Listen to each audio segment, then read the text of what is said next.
अल्लाह बख्श खेतों को जाते हुए न्यू गोल्ड हाउस के सामने से गुजरा तो चंद लम्हों के लिए शोकेस में रखे चमकीले जेवरात देखकर रुक गया। अंदर बैठे हुए रफीउल्लाह ने आवाज लगाई, अंदर आ जाओ अल्लाह बख्श, चाय पी लो। अल्लाह बख्श ने अपनी ट्राली दुकान के एक तरफ खड़ी की और माथे से पसीना पूंछते हुए अंदर दाखिल हो गया। उसने रफीउल्लाह और वजीहुल्लाह को सलाम किया और सामने रखी हुई किशन लगी बेंच पर बैठ गया। रफीउल्लाह ने चाय की प्याली उसे देते हुए पूछा, क्या बात है, तुम बहुत गौर से शीशे में रखे हुए जेवरात देख रहे थे, कोई खरीदारी का इरादा है क्या?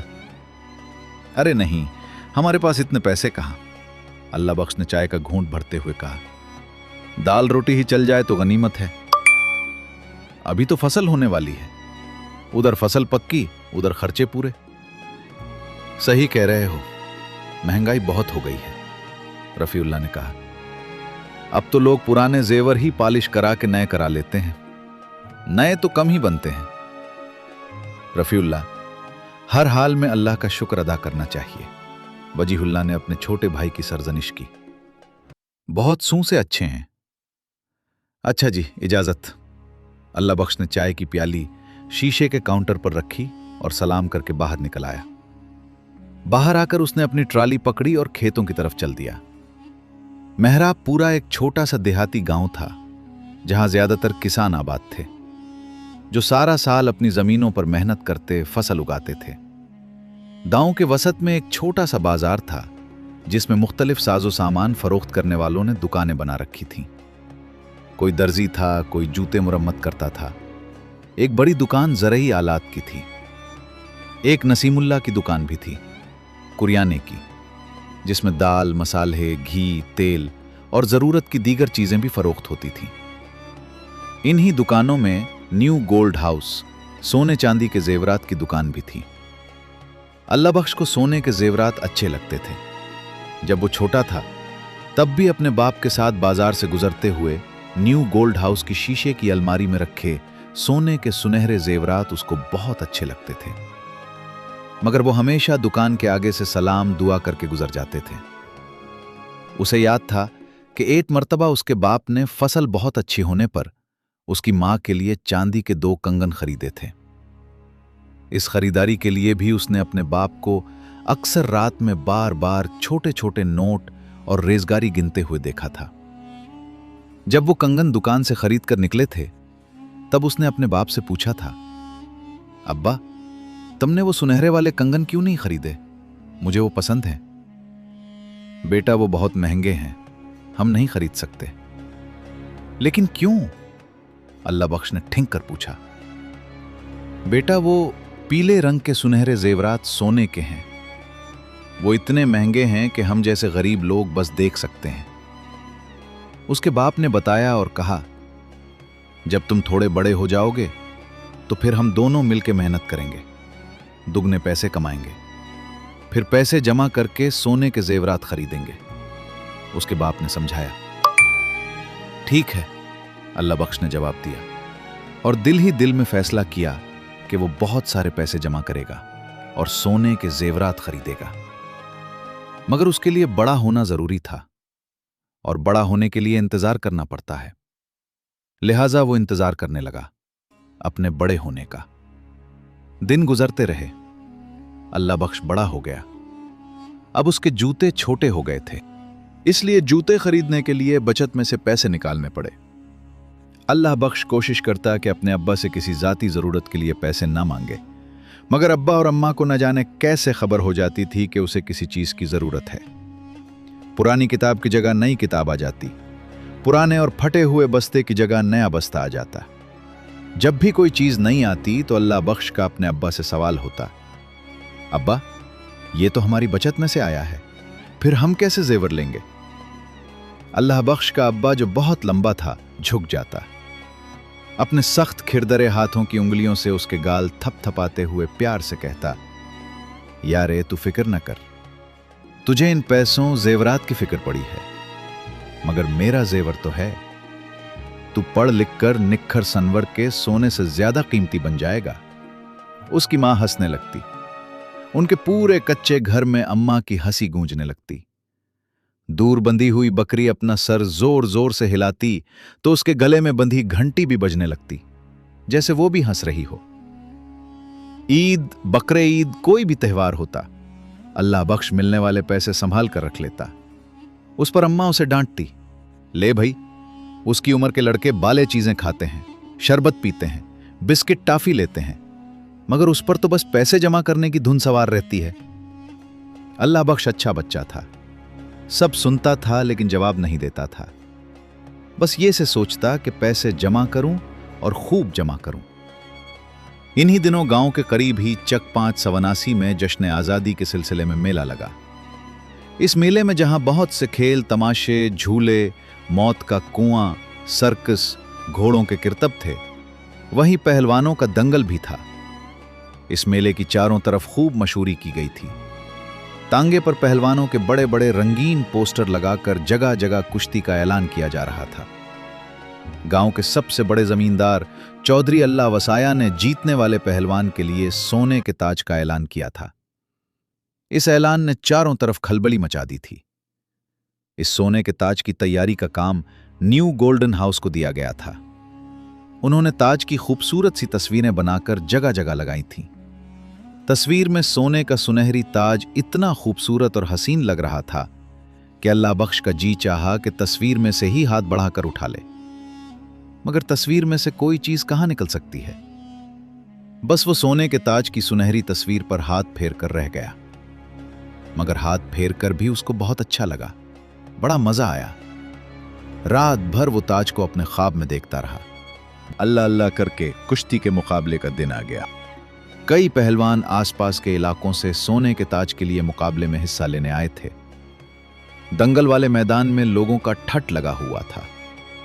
अपने अपने पसंदीदा पहलवानों की हौसला अफजाई के लिए लोग गले फाड़ फाड़ कर चीख रहे थे, हौसला अफजाई कर रहे थे। एक जबरदस्त मुकाबले के बाद बिल्ला पहलवान की टीम जीत गई। बिल्ला पहलवान लंबा चौड़ा बड़े से सर वाला पहलवान था, जो देखने में भी बहुत खूबसूरत लगता था। दूसरे पहलवानों की तरह उसका पेट लटका हुआ नहीं था। वो हर एतबार से एक शानदार पहलवान दिखाई दे रहा था। जमींदार अल्लाह वसाया ने बिल्ला पहलवान को सोने का ताज पहनाया तो सारा पंडाल नारों और तालियों से गूंज उठा। इसके बाद बिल्ला पहलवान को बघी में बिठाकर पूरे इलाके का चक्कर लगवाया गया। बिल्ला पहलवान शानदार बघी में किसी बादशाह की तरह तना हुआ खड़ा था। उस वक्त अल्लाह बख्श को अपने अब्बा के लंबे कद का बड़ा फायदा हुआ। उसके अब्बा ने उसको कंधे पर बिठा लिया और बघी के साथ साथ दौड़ने के अंदाज में चलता रहा। यह सारा मंजर पहलवान और उसके सर पर रखा हुआ सुनहरी सोने का ताज अल्लाह बख्श के दिल में खप गया। उसने फैसला किया कि वो बड़ा होकर किसी भी तरह हो सोने का ताज जरूर खरीदेगा और बघी में बैठकर सारे गांव का चक्कर लगाएगा। वो सर्दियों के दिन थे। अल्लाह बख्श का वालिद खेतों में पानी लगाने के लिए जाने लगा तो अल्लाह बख्श की भी आंख खुल गई। उसने अपने अब्बा से कहा, अब्बा, मैं भी साथ चलता हूं। नहीं बेटा, सर्दी बहुत है, तुम रहने दो, बस नमाज पढ़कर अपने सुकूल का काम कर लो। अच्छा अब्बा, अल्लाह बख्श ने सादतमंदी से जवाब दिया और वुजू करने के लिए बाहर हैंडपंप की तरफ चल दिया। नमाज पढ़कर वो अपने सुकूल का सबक याद करने लगा। सूरज हल्का हल्का निकला ही था कि अचानक घर के बाहर शोर सुनाई दिया। उसकी मां तेजी से बाहर निकली और साथ ही उसकी चीख सुनाई दी, हाय मेरे रब्बा। अल्लाह बख्श नंगे पैर बाहर की जानिब दौड़ा। बाहर बहुत से लोग चारपाई के गिर्द घेरा डाले खड़े थे। चारपाई पर उसके अब्बा लेटे हुए थे, चुपचाप। अब्बा, अब्बा। अल्लाह बख्श का दिल बड़े जोर से धड़का। वो बाप की चारपाई की तरफ भागा। बख्शू चाचा ने उसे संभाला। सब्र करो बेटा, अल्लाह साईं को यही मंजूर था। क्या हुआ मेरे अब्बा को? अल्लाह बख्श ने बच्चे की तरह मचलते हुए पूछा। रामू कसाई ने कहा, तुम्हारे अब्बा को खेत में पानी लगाते हुए सांप ने डिस लिया। इतना जहरीला था कि जब तक डिस्पेंसरी ले जाते रास्ते में ही गुजर गया। गांव के सारे लोग अफसुर्दा थे। अल्लाह बख्श का वालिद बहुत अच्छा हंसमुख और सबके दुख दर्द में काम आने वाला था। लेकिन हम जितना भी किसी से प्यार करें, एक दिन हमने बिछड़ जाना होता है। असर की नमाज के बाद अल्लाह बख्श के वालिद को गांव के कब्रिस्तान में दफन कर दिया गया। बहुत सारे लोग थे जो आहिस्ता आहिस्ता उसे सब्र की ताकीद करते हुए रुखसत हो गए। इशा तक घर बिल्कुल खाली हो गया। घर में सिर्फ मां और अल्लाह बख्श रह गए। मां ने उसे लिपटा लिया। तो क्यों फिक्र करता है बेटा, मैं हूं ना। उसकी मां ने उसके सर को अपनी गोद में रख लिया और सुबह से पहली बार अल्लाह बख्श इतनी जोर जोर से रोया कि उसकी हिचकियां बन गईं। दिन गुजरते रहे। अल्लाह बख्श के अब्बा के मरने के बाद जिंदगी गुजारना और भी मुश्किल हुई। वो छोटा था, खेतों में काम नहीं कर पाता था। मां उसका हाथ बटाती थी। गांव वाले भी थोड़ी बहुत मदद कर देते थे, मगर वो अब्बा के दो रुले बात कहां थी। दिन गुजरते गए। अल्लाह बख्श बड़ा होता गया। बहुत से लोग अल्लाह बख्श के अब्बा को भूल गए, मगर अल्लाह बख्श ने अपने अब्बा को नहीं भुलाया। वो हमेशा ख्वाब में देखता। उसके अब्बा उसको कंधे पर बिठाकर पहलवान वाली बघी के साथ साथ दौड़ रहे थे और सोने का ताज धूप की किरणों से चम चम कर रहा है। अल्लाह बख्श बड़ा हो गया। मां भी बूढ़ी हो गई थी। इससे अब काम नहीं होता था। अल्लाह बख्श सारा दिन कभी खेतों में होता, कभी किसी के बाग की रखवाली पर, कभी जानवरों के लिए घास का टाकरा करता। मां अकेली रहती। फिर उसकी मां ने फैसला किया कि अल्लाह बख्श की शादी कर दी जाए। गांव में सबके हालात एक जैसे ही होते हैं। अल्लाह बख्श की एक रिश्ते की खाला की बेटी से शादी कर दी गई। इस शादी पर उसकी मां ने अपनी बहू को तोहफे में चांदी के वही कंगन दिए जो अल्लाह बख्श के बाप ने उसके बचपन में उसके साथ जाकर खरीदे थे। अल्लाह बख्श का दिल शिद्दत से चाहा कि काश उसकी शादी के मौके पर कोई उसको सोने के ताज का तोहफा दे देता, मगर भला कौन देता। सबके हालात एक जैसे ही थे। शादी हो गई। बस मेरी एक ही ख्वाहिश है कि मरने से पहले अल्लाह बख्श का बेटा देख लूं, अपना पोता देख लूं। अल्लाह बख्श की अम्मा दुआ करती और अपनी ख्वाहिश का इजहार करती रहती।